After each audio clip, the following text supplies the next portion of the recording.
بسم اللہ الرحمن الرحیم۔ ہم اپنے پروگراموں کے سلسلے میں مولانا سید ابوالعلا مودودی اور مولانا وحید الدین خان کے افکار کا ایک تقابلی جائزہ لے رہے ہیں۔ پچھلے پروگرام میں نے یہ بتانے کی کوشش کی تھی کہ مولانا مودودی کی فکر کے بنیادی اجزاء کیا ہیں۔ وہ جب اسلام کی ایک تعبیر کرتے ہیں اور اس کے مختلف اجزاء کو ایک دوسرے سے مربوط کرتے ہیں تو اسے جو ورلڈ ویو وجود میں آتا ہے اس کے بنیادی خد و خال کیا ہے۔ اس میں نے ان کی جو بہت معروف اور بنیادی کتاب ہے قرآن کی 4 بنیادی اصطلاحیں، اس کا حوالہ دیتے ہوئے بتایا تھا کہ کیسے وہ الہ، رب، عبادت اور دین جو 4 اصطلاحیں ہیں ان کا ایک مفہوم بیان کرتے ہیں، اور ان کے بارے میں وہی کہتے ہیں کہ ان کا 3/4 جو ان کی حقیقت ہے وہ امت کی نظروں سے دور رہی، محو رہی، اور میں اس کو دوبارہ گویا لوگوں کے سامنے پیش کر رہا ہوں۔ اس نظام فکر کا دوسرا نقطہ یہ ہے جو بڑا اہم ہے، وہ یہ ہے کہ مولانا کے نزدیک جب ہم اس دین کو مان لیتے ہیں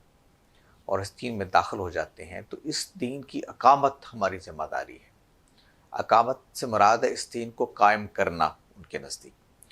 یعنی پھر اس کے بعد یہ مسلمانوں کی ذمہ داری بن جاتی ہے کہ وہ اس دین کو نہ صرف اپنی ذات پر نافذ کریں بلکہ اس کو دنیا پہ بھی نافذ کرنے کی جدوجہد کریں۔ تو اس کے نفاذ کی جدوجہد جو ہے یہ مسلمانوں پر فرض ہو جاتی ہے۔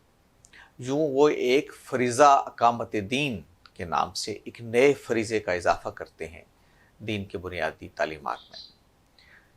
یہ بات ظاہر ہے پہلے بھی لوگ مانتے آئے ہیں کہ قرآن مجید ہو یا دین کے دیگر جو ماخذ ہیں ان میں جو دین بیان ہوا ہے وہ اگر آپ سے متعلق ہے تو آپ اس پہ عمل کریں گے، آپ اس کو قائم کریں گے۔ لیکن مولانا اس کے مفہوم کو وسعت دیتے ہیں اور وہ کہتے ہیں کہ قائم کرنے سے مراد صرف یہ نہیں ہے کہ آپ اپنی ذات پر قائم کریں گے بلکہ آپ اپنی سوسائٹی پر، اپنے اوورال سارے انوائرمنٹ پر بھی اس کو قائم کریں گے اور اس کو قائم کرنے کی جدوجہد کریں گے۔ تو یہ فرض ہے آپ پر، اور چونکہ اقامت دین فرض ہے لہٰذا اقامت دین کی جدوجہد بھی فرض ہے۔ یعنی یہ بہت ممکن ہے کہ آپ کی زندگی میں وہ وقت نہ آئے کہ دین قائم ہو جائے، لیکن آپ اس کی سٹرگل کے، اس کی کوشش کے پابند ہیں، اس کی جدوجہد کے پابند ہیں، لہٰذا اس کی جدوجہد کرنا بھی آپ پر ایک دینی فریضے کے طور پر عائد ہوتا ہے۔ یوں یہ ایک پورا تصور ہمارے سامنے آتا ہے کہ اسلام ایک دین ہے،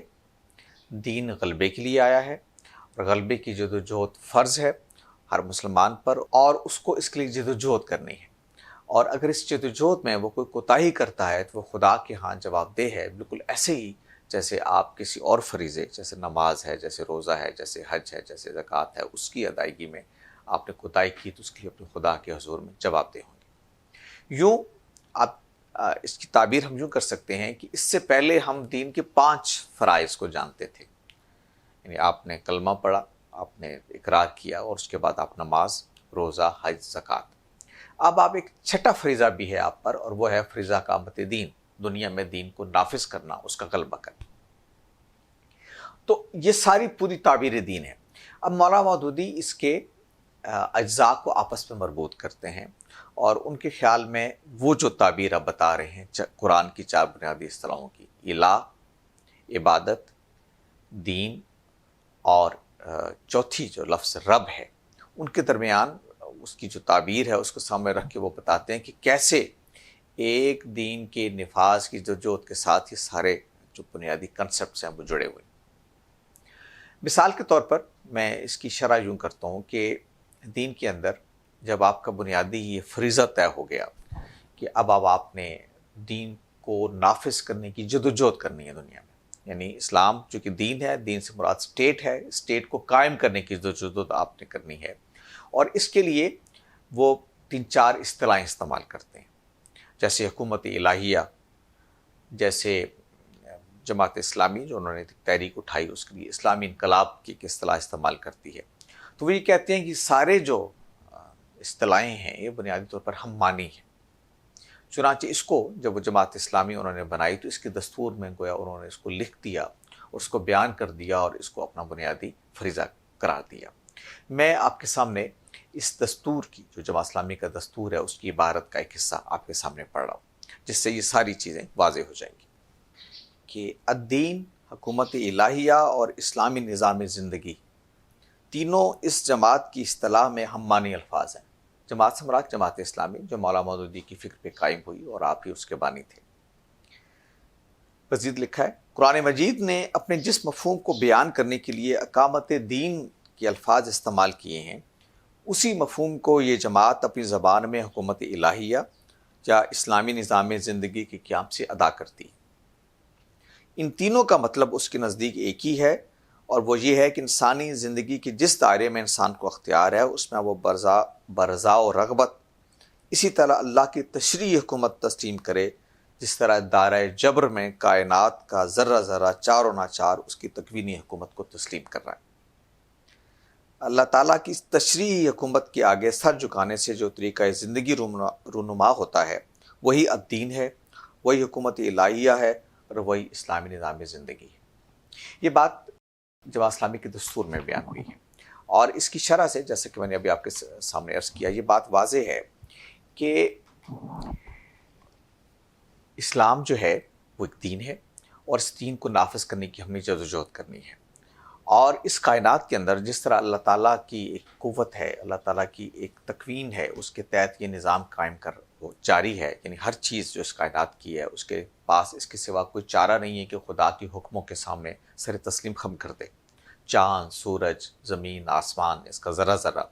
ایک مخلوق اس کے حکموں کے سامنے سر تسلیم خم کیے ہوئے ہے۔ بالکل اسی طریقے سے انسان کی زندگی میں بھی اس کی تشریعی حکومت، یعنی جو تکوینی حکومت کائنات کا میں قائم ہے، وہی شریعت کی حکومت معاشرے کے اندر قائم ہو جائے، یہی الدین ہے۔ اور اسی کو برپا کرنا جو ہے وہ جماعت اسلامی کی بنیادی ذمہ داری ہے، اور گویا مولانا مودودی کی فکر کا ایک بنیادی تقاضا ہے۔ چنانچہ اس کو وہ آگے ایک دینی تقاضے کے طور پر بھی بیان کرتے ہیں۔ اگر آپ واقعی اس دین کو حق سمجھتے ہیں تو آپ کے لیے اس کے سوا کوئی چارہ نہیں ہے کہ اس دین کو زمین پر قائم کر کے چھوڑیں یا اس کوشش میں اپنی جان دے دیں۔ اسلام کو جب آپ نے اختیار کر لیا، اس کو اپنا دین مان لیا، اور پھر اس کی نفاذ کی جد و جہد آپ پر فرض ہو گئی، اور یہ ممکن ہے کہ وہ وقت آپ کی زندگی میں نہ آئے آپ اس کو نافذ کر سکیں، لیکن اس کی جد و جہد آپ پر لازم ہے، اور اسی سفر میں، اسی جد و جہد میں اگر آپ کی جان بھی چلی جائے تو گویا آپ فی سبیل اللہ دنیا سے اٹھے ہیں، اور آپ کی حیثیت ایک مجاہد کی اور ایک خدا کی راہ میں جہاد کرنے والے کی، اور ایک خدا کی راہ میں جینے والے انسان کی ہوگی۔ تو ایک بات جو میں واضح کرنا چاہ رہا ہوں ابھی مختلف اقتباسات سے آپ کے سامنے، وہ یہ ہے کہ مولانا مودودی کی فکر کا جو بڑا نمایاں پہلو ہے وہ یہ ہے کہ دین کو دنیا میں نافذ کرنے کی جدوجہد ایک دینی ذمہ داری ہے، ایک فریضہ ہے دینی، اس سے آپ سرے منہ انحراف نہیں کر سکتے۔ اگلا سوال یہ ہے کہ دین تو ہم سمجھ میں آ گیا کہ وہ ایک اسٹیٹ کی طرح ہے، یعنی وہ ایک الدین ہے، ایک اسلامی نظام زندگی ہے، الہی حکومت ہے، جیسے مولانا نے کہا کہ سب ایک ہی ہم معنی الفاظ ہیں، اور اس کے بعد اس کو نافذ کرنے کی جدوجہد بھی ہم پر فرض ہو گئی۔ تو اب اگلا سوال یہ ہے کہ جو جدوجہد جب ہم فرض کرتے ہیں تو اس کے اندر بہت ساری چیزیں شامل ہیں دین میں، جیسے عبادات ہیں، جیسے باقی چیزیں ہیں، تو وہ مولانا اس میں ہمیں بتاتے ہیں کہ اس کو جو عبادات کی حیثیت ہے بنیادی طور پر، وہ بھی اصلاً یہی ہے کہ آپ کو اس جدوجہد کے لیے وہ تربیت فراہم کر دی جائے، جس کے نتیجے میں آپ اسلامی انقلاب کے لیے یا دنیا میں غلبہ اسلام کی جدوجہد کے لیے یکسو ہو جائیں۔ چنانچہ جو عبادات کا مفہوم وہ بیان کرتے ہیں، جیسے میں نے عرض کیا کہ قرآن کی 4 بنیادی اصطلاحوں میں انہوں نے عبادت کو اپنے سامنے رکھا اور اس کا مفہوم بیان کیا ہے۔ اس میں وہ یہ کہتے ہیں کہ یہ نماز روزہ کے اصل مقصد کیا ہے، یہ انسان کو کیا چیز سکھانا چاہتی ہے۔ چنانچہ وہ اس ضمن میں لکھتے ہیں، یہ نماز اور روزہ، یہ زکوٰۃ اور حج دراصل اسی تجاری اور تربیت کے لیے ہے، جس طرح تمام دنیا کی سلطنتیں اپنی فوج، پولیس اور سول سروس کے لیے آدمی کو پہلے خاص قسم کی ٹریننگ دیتی ہیں۔ یعنی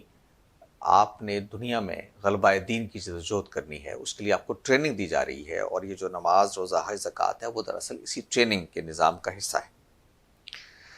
اسی طرح اللہ کا دین بھی ان تمام آدمیوں کو جو اس کی ملازمت میں بھرتی ہوں، جیسے آپ اسٹیٹ کی ملازمت کرتے ہیں، تو اللہ کا دین چونکہ ایک اسٹیٹ کی مانند ہے، تو آپ اس کی ملازمت میں جب بھرتی ہوں تو اسی اصول پر وہ کہتے ہیں کہ جیسے اسٹیٹ کرتی ہے، اسی طرح اللہ کا دین بھی ان تمام آدمیوں کو جو اس کی ملازمت میں بھرتی ہوں پہلے خاص طریقے سے تربیت دیتا ہے، پھر ان سے جہاد اور حکومت الہیہ کی خدمت لینا چاہتا ہے۔ فرق یہ ہے کہ دنیا کی سلطنتوں کو اپنے آدمیوں سے جو کام لینا ہوتا ہے اس میں اخلاق اور نیک نفسی اور خدا ترسی کی ضرورت نہیں ہوتی، اس لیے وہ انہیں صرف کارواں بنانے کی کوشش کرتی، خواہ وہ کیسے ہی ہو، خواہ وہ کیسے ہی زانی، شرابی، بے ایمان اور بد نفس ہوں۔ مگر حکومت الہیہ کو جو کام اپنے آدمیوں سے لینا ہے، چونکہ وہ سارے کا سارا ہے ہی اخلاقی کام، اس لیے وہ انہیں کارواں بنانے سے زیادہ اہم اس بات کو سمجھتا ہے کہ جب وہ زمین پر خدا کی خلافت قائم کرنے کا ارادہ لے کر اٹھیں تو اپنے دعوے کو سچا کر دکھائیں۔ جب اسلام اس طرح اپنے آدمی کو تیار کر لیتا ہے، تب وہ ان سے کہتا ہے کہ اب تم روئے زمین پر خدا کے سب سے صالح بندے ہو،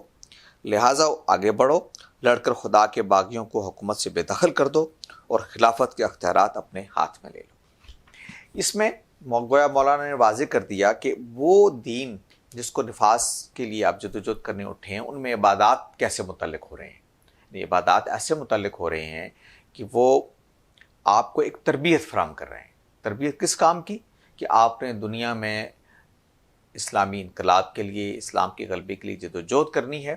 اور اس کے لیے جو تیاری ہے، جیسے دنیا کی ہر فوج کو تیار کیا جاتا ہے، اس کو تربیت دی جاتی ہے، بالکل اسی طریقے سے اسلام بھی تربیت دیتا ہے اور آپ کو تیار کرتا ہے۔ تو یہ دوسرا نقطہ ہے جو میں آج کی اس نشست میں واضح کرنا چاہتا تھا مولانا مودودی کی فکر کا۔ پہلے میں نے عرض کیا کہ قرآن کی 4 بنیادی اصطلاحیں عام ہیں، پھر اس کے بعد ان کا آپس میں ربط، اور پھر فریضہ اقامت دین جو ہر مسلمان پر گویا غلبہ دین کی جدوجہد فرض ہے، اور وہ کیوں فرض ہے اس کی نوعیت انہوں نے بتا دی، وہ اس وجہ سے ہے۔ اور پھر یہ کہ عبادات کیسے متعلق ہوتی ہیں، اس طرح سے کہ وہ ایک ٹریننگ فراہم کرتی ہیں جس سے آدمی اس فریضہ اقامت دین کی ادائیگی کے لیے تیار ہو جاتا ہے۔ اب الہ کا کیا تصور ہے جو اس سے جڑتا ہے، دین کا کیا تصور ہے جو اس سے جڑتا ہے، اور اس کے ساتھ رب کا کیا تصور ہے جو اس سے جڑتا ہے، انشاءاللہ ہم اگلے پروگرام میں بات کریں۔